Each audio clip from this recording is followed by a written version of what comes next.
এই গল্পে দেখা যায় কিছু শিক্ষার্থী কাগজের বিমান বানিয়ে ক্লাসে উড়াচ্ছে এবং সবাই দেখছে কার কাগজের বিমান সবচেয়ে দূরে উঠতে পারে।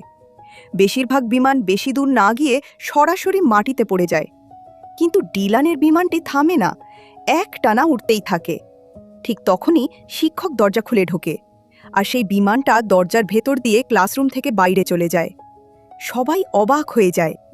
এটা শেষ পর্যন্ত কোথায় গিয়ে থামবে তা দেখার জন্য সবাই তার পেছনে দৌড়ে বেরিয়ে পড়ে।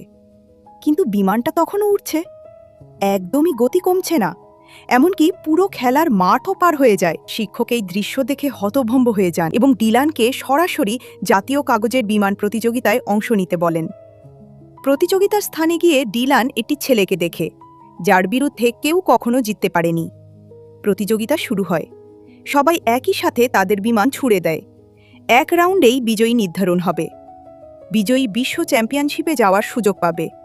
জিততে হলে বিমানকে কমপক্ষে ২৫ মিটার উঠতে হবে, কিন্তু বেশিরভাগ বিমান ৫ থেকে ১০ মিটার দূরেই পড়ে যায়। শুধু ডিলান আর সেই ছেলের বিমান সমান গতিতে উঠতে থাকে। দুইটি বিমানই প্রায় সমান শক্তিতে ২৫ মিটার সীমা পার হয়ে যায়। শেষ পর্যন্ত দুইজনই ড্র করে এবং দুজনকেই বিশ্ব চ্যাম্পিয়নশিপের তালিকায় অন্তর্ভুক্ত করা হয়।